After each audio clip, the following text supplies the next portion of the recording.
Hello, everyone. Welcome to another episode of the Brown Girl in Beijing podcast. And I'm your host, Dr. Baby. All right, we are back with episode 4. Woo! And we are going to be talking about a number of things. So I've gotten a lot of questions, and I'm going to use this episode to answer those questions. So stay tuned. I know you've been jamming with your crew. You got to leave, but that one last won't do. I want to put another wine on you. I got that good. If I put it right there, would you wine on me? All right, we are back with episode 4, and the crowd goes wild. So today, on today's episode, this is an unfiltered episode. I have on no makeup. I have on some regular tea. We are chilling today. We are relaxing, and also I am exhausted. I was at work, obviously, this week, and I don't remember which day it was, maybe Tuesday or Wednesday, and I caught a glimpse of myself in the mirror, and I was like, oh, I look terrible. I am exhausted. I need to sleep. And my coworker and friend, Daniel, says, you don't look that bad. What? Long story short, I'm accepting friend applications. Please apply. So shout out to Daniel. And while we are shouting out, shout out also to another friend and coworker who has a podcast. It is called Hopelessly Tatiana, and it is available on Spotify and Apple Podcasts. So please go and check it out. She also has a blog. I do not remember if it is by the same name, but if you listen to the podcast, she'll tell you how to get to the blog. And she writes poetry as well. I've been listening to the podcast, and this month, for Women's Month, she has developed a calendar that for every day there is something that you can do to celebrate Women's Month.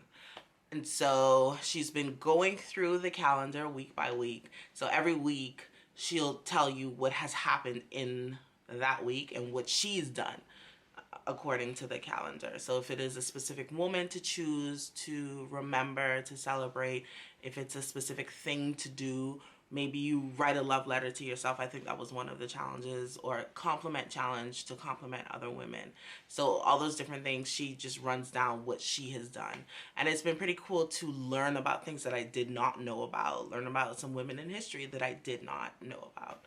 So I would strongly encourage you to go find and subscribe to the podcast.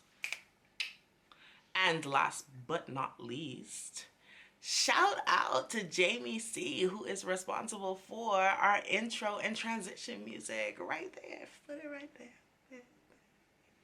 I can't dance, but it is a bop, right? It's a banger. Y'all hear my voice? I'm so tired. I reached out to her on Instagram. I don't remember what happened. I think I saw the song in my phone, just scrolling through music. I was like, I haven't listened to this in a minute. Let's put it on. And immediately, I'm like, such a vibe. I love it so much. And when it first came out, I was obsessed with this song. It was my alarm ringtone for weeks. I was obsessed. So when I listened to it again recently, I'm like, oh man, this would be great for the podcast. And so I reached out to her and I said, hey, can I please use your music? I don't know how all this works, but I would really like to use your music. She's like, of course. So here we are. So right there, streaming on all platforms, and then also to All the Men I've Loved, her EP, which just came out a few weeks ago, which I also love. Also streaming on all platforms. Get into Jamie C. I love her. Okay, so this episode, I'm answering questions. So I have no idea how long or how short this will be. Stay with me to find out.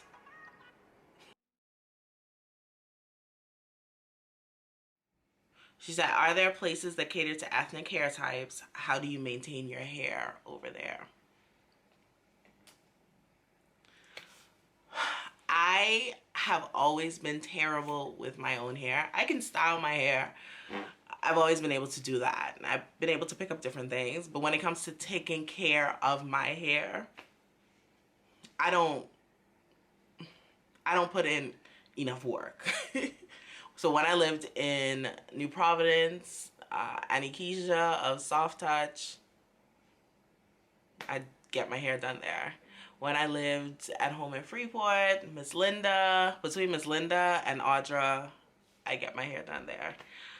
And when I lived in Virginia, Heavenly Hands, Maxine, my big sister, I get my hair done there. So I always had someone to help me with my hair. And then I moved to China and I didn't know where to look. I didn't know where to start. So I came with like a fade, a low cut and a fade. And as soon as I got here, I just started asking any black people that I saw, do you know where I can get a haircut? And my trainer, so we had an academic trainer when we first came at my old job, and my trainer was a black man who also went to Hampton University and also sang in the gospel choir. So he was, he was kin. And he said, oh, I have a barber. Let me give you his contact. And he did, got the contact, made the appointment. And that barber, I think I saw twice, but gave me a cut. It was nice, kept my hair up for a little bit. And I think the second time that I went to him, I went on my day off, and the wait time was just so long. And it was like a barber shop / salon, but it was just mostly guys came to get a haircut. And everybody is sort of like talking, hanging with each other. It's that barbershop vibe. And I'm just thinking, like, I did not come here for all of this. I just want my haircut. I just want a cut. And my haircut doesn't even take very long. I just want a haircut. So after that, like, I need to find somewhere else. And I did not for a while. So I just started to grow my hair out. And my hair got fairly long for me. If you know me, you've never seen my natural hair past like my neck. So I started to do crochet styles, wigs, basically, switching between those two things, and trying to wash my hair in between, not really caring all that much. So I went home in 2019 and scrolling through Pinterest, I think, or Instagram, I saw someone with a mohawk and I thought, oh, I miss mine so much. Like, I got my first one, I think, 2014, maybe. And ever since then, I've been like, I'll try some other stuff and just come back to it. Try some other stuff, come back to it. So I started to let my hair grow up because I was, doing this new job, coming to China, working this new job. So I messaged my boss and said, hey, would this be okay? I sent her a picture. Would this be okay? And she said, yeah, as long as you don't cut it too low or whatever have you. Excellent. Say less. Went to Audra, my barber, and I said, let's cut it off. Let's do it. So came back having no idea who was going to help me maintain this cut because I could not do it myself. I did briefly think that maybe I could buy some clippers and practice, and then immediately, bad idea. Don't do that to yourself. So came back, started my search again, and an old coworker of mine, I call her 411 because she literally has all the information in the world. She sent me a barber who was in my area. For the past 2 years, I've lived pretty far from the center of the city. So finding somebody in my area, super helpful. and reached out to him. I love it because his English is very limited, but he speaks French and Chinese. My French is non-existent. My Chinese is very limited. So that was fun. Reached out to him, told him I needed a cut. It's like, sure, come through. So I got to go to him maybe about 2 or 3 times. And then the pandemic happened. And he closed his store down because it's a pandemic. So for a while, I was struggling. I tried to do my crocheted styles for the middle of my hair for a while, and then we had to switch to wigs because the sides were getting out of control.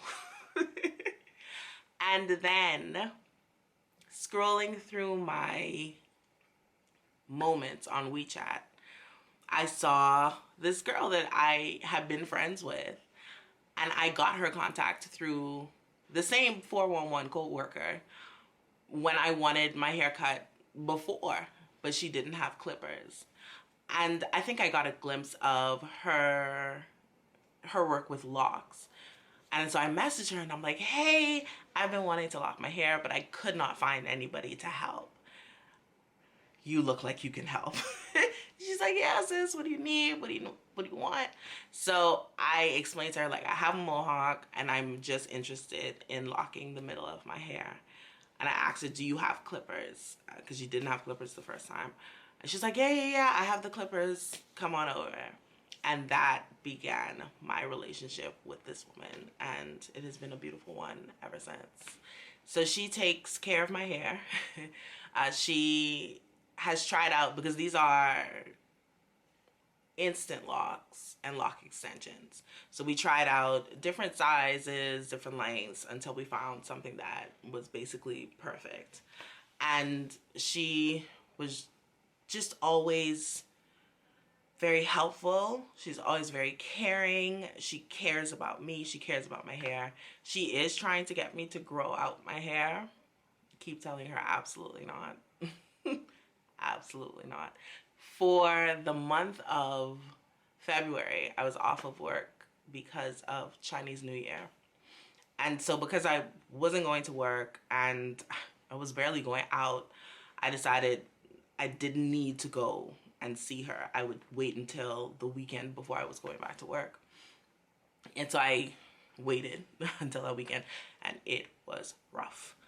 And got there, and she's like, oh, this looks so nice. You're growing it out. Cut it off.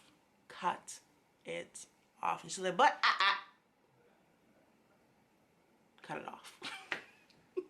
She's so sick of me. Anyway, so she got it off.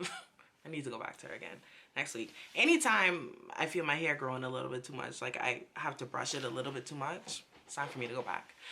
And what she'll do is give just like a quick retwist. She uses the interlocked method, and she'll do a little bit of a palm roll. So to help me at home, she has this. So this is my shampoo. I am very, like, I keep it extremely simple with my hair at home. So this is my shampoo, and then I use some oil. And the oil is something I would have used at home. Prior to that, in terms of hair care products, I brought stuff from home. So I came here in 2018 in the summer. I went home winter 2018 and brought stuff back. My mother was so upset with me.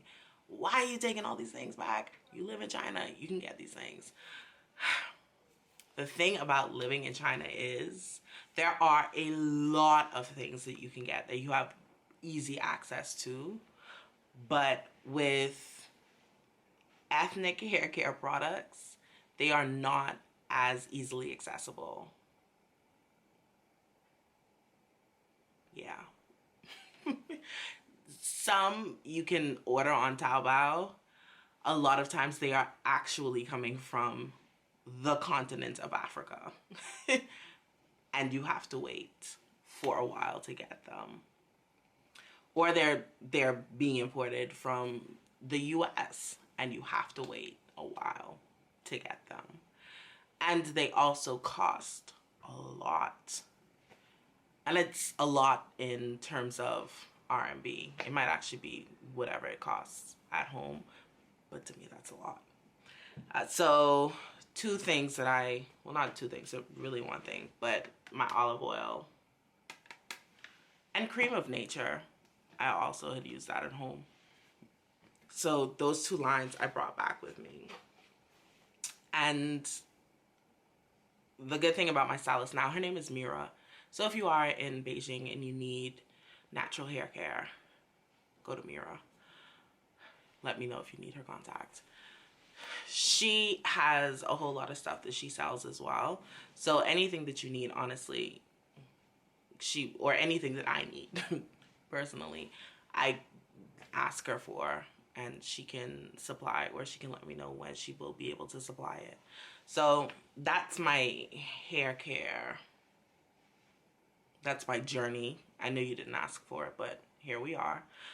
So that's my journey. That's my process. I wash my hair. I usually go once a month to get my hair cut. And in between, I wash my hair at least 2 or 3 times. So I wash my hair with my xoxo shampoo. And then use oil to keep it glossy. And we had also bleached the ends of this, so to keep them from breaking and dropping off. Try to keep it oiled up, moisturized. Hallelujah. Next question. Do you have any pets to help with companionship? Yes, I do. His name is Quest. He is my cat. And he is something else. He's in his room right now. He's asleep. Yes, he has his own room, because if I let him be out and about, he will wake me up at 5 in the morning for no reason other than to sit on my head. He is a sweetheart. He is a cuddle bug. If I am watching TV, if I am doing work on my laptop, he comes and he just wants to be next to me. He loves to paw at me. So I've gotten really good at trimming his nails, because I used to have claw marks. Because he comes to paw. So I've trimmed his nails. So now it feels a little bit better. It feels almost like a massage, which I am in need of. I'm not going to quest for it though. But yes, I do have a cat. He's a British short hair. He's Mr. Grumps. That is what I call him, because his face almost always looks grumpy. And he is 3 years old. I've had him since August. His previous owner, she went to the States to visit, back home to the States to visit. And then the pandemic happened. This was all during Chinese New Year last year. And she wasn't able to have him sent to her, and she wasn't able to come back to get him. And so she's been trying to find a good home for him. And then I was like, oh, I've been looking for a cat. You need someone to take your cat. Let's make a deal. And we did. So she was super nice, super helpful throughout the whole thing. And now I have Quest. One day I might let y'all see him. For now, the pictures will suffice. Next question. I heard you mention you struggle with anxiety. Has living on your own in China exacerbated this or not? How do you cope? Great question. There are some times when being in Beijing does heighten my feelings of anxiety, just because this is a densely populated city, right? So there are always people around, always. The only time that I can think that I have not seen another person in a public space was during the pandemic, when everybody was avoiding riding on the buses, riding on the trains. That's the only time that I have seen empty subway cars, because I was riding on the buses and the subways because nobody else was. That's the only time. There is a particular transfer. It's called Guamao. The station is called Guamao. And it's a transfer because it connects lines 1 and 10. And going from one side to the next on a regular day, and a regular day at any time, the hallway is filled with people. Filled. And there was one day during the pandemic, I don't even know where I was going, and I took that transfer, and I'm walking down the hall, and there's nobody. Not a soul. And it was super eerie, super spooky, but also extremely beautiful. Like, such a nice feeling. So there are some times when my feelings of anxiety are heightened because there are so many people, especially when I used to go to my church on Tuesday mornings when I had my old job. If I had to take the subway, there were so many people on the subway at that hour because it was rush hour, everybody's getting to work, that we were all just like this. So imagine this is one person and you're just like this for the ride. And then more people come in. And you always think it's too packed. Surely nobody else can fit. But somehow we defy the laws of nature and we fit more people into the subway car. So for a while, I avoided taking the subway in the mornings because it was just this, my breaths would quicken, my heartbeat would quicken. And it was too much. It was too much. Music helped. Focusing on music and drowning out everything else helped. It made the ride so much more tolerable. Yeah. But outside of that, I don't find myself getting too anxious because of where I live. It's more so embracing new things. So I go to a church here, and gradually, I joined the praise team, became a leader on the praise team, and a friend reached out and she's like, hey, do you want to do this for church? And I'm like, just reading the sentence, and she's like, why? I'm like, because it's just, I have to move beyond my comfort zone, and I don't like doing that. It's just feeling like too much. She's like, you'd be great at it. I'm like, okay, but I don't think I want to. I don't know. Stop asking. And long story short, I'm doing it now. I actually can't say no when it comes to her. When she asks, she has such a genuine heart, a genuine spirit, that when she asks you to do something, like, I'll put up a fight just because I'm a brat, but I can't say no. So I'm doing it now. So how do I cope? Music, sleep, and having friends that understand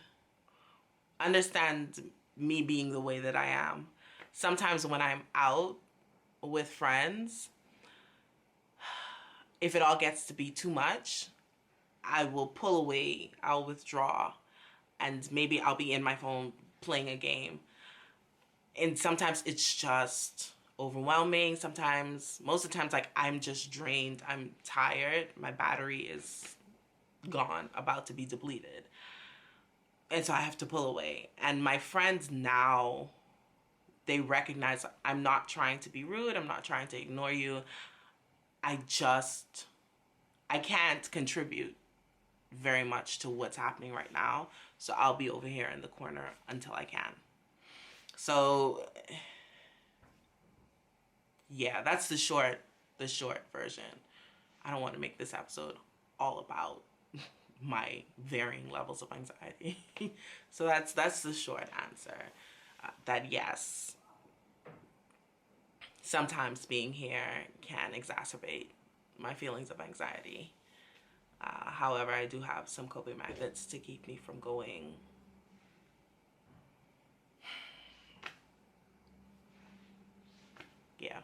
keep me from going like that. Okay, next question. How was it being brown, a girl, and in Beijing, away from loved ones and going through a pandemic? So much fun. It was, yeah, it was a time. I will say that looking back, having experienced what I have experienced, if I had it to do all over again, I would still choose to be in Beijing during this pandemic. Hands down. Definitely there were times where I can't think of the word that would sum up this feeling, but it's almost as being ostracized but standing out at the same time because of this being here during this pandemic. I have been in Beijing since the start of it. I have not left. I've left Beijing to go to other cities in China. I have not left China since the beginning of this pandemic. And sometimes I get these looks as if I brought it with me. I'm like, from where? How? So that sometimes is a bit off-putting. Being away from family has been hard. It's always hard, but definitely during this time, super hard. Especially being away from my parents and my grandmother and trying to police them over WhatsApp video calls. You know, don't go here, don't do that, wear your mask, don't leave the house. What are you doing? Where you been? Why? I remember having a conversation with my grandmother, and I think she wanted to go to church, and my mother wouldn't let her. And she was complaining to me how my mother wouldn't let her. And I'm like, that's good. You need to sit down. What you doing? Where you going? For what? Why? So that's been fun, but I miss them. I wish I could be home with them during all of this, or I wish I could have them with me during all of this. If y'all can't hear, that's my cat. I'm gonna let him out in a little bit. Yeah, I did touch on this a little bit, talking about what it was like to be Black in Beijing. I think that's episode 2. And being a woman, I mean, being a Black woman, yeah.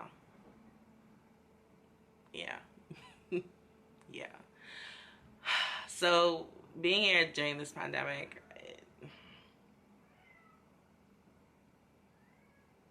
I don't know. Like I said, I would do it all over again here. I'm not in any way, shape, or form an authority on this pandemic or on how to handle this pandemic. I just know how it's been handled here, and when they tell me to put on a mask, I put on my mask. When they tell me to scan my health code, I scan my health code. Like, we've worn masks anyway because the air quality sometimes. So wearing masks is not a new thing. And we've just gotten into the habit. So I know that when I go anywhere or when I get into a taxi, I have to scan my health code to show, you know, that I'm okay. And everybody's taking all of these measures. So being here during this pandemic, honestly, for me has been a blessing. I think I would have been more stressed out had I been somewhere else, especially at home.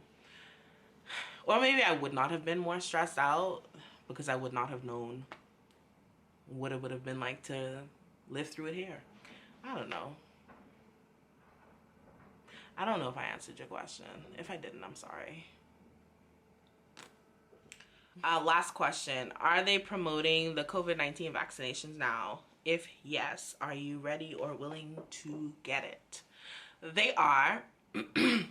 And we just got news that foreigners are now able to get it through our employers. Am I willing to get it? Yes. Stick me up. Vaccinate me, please. Jick me in my arm, please. Yes. Let's go. Let's do this thing.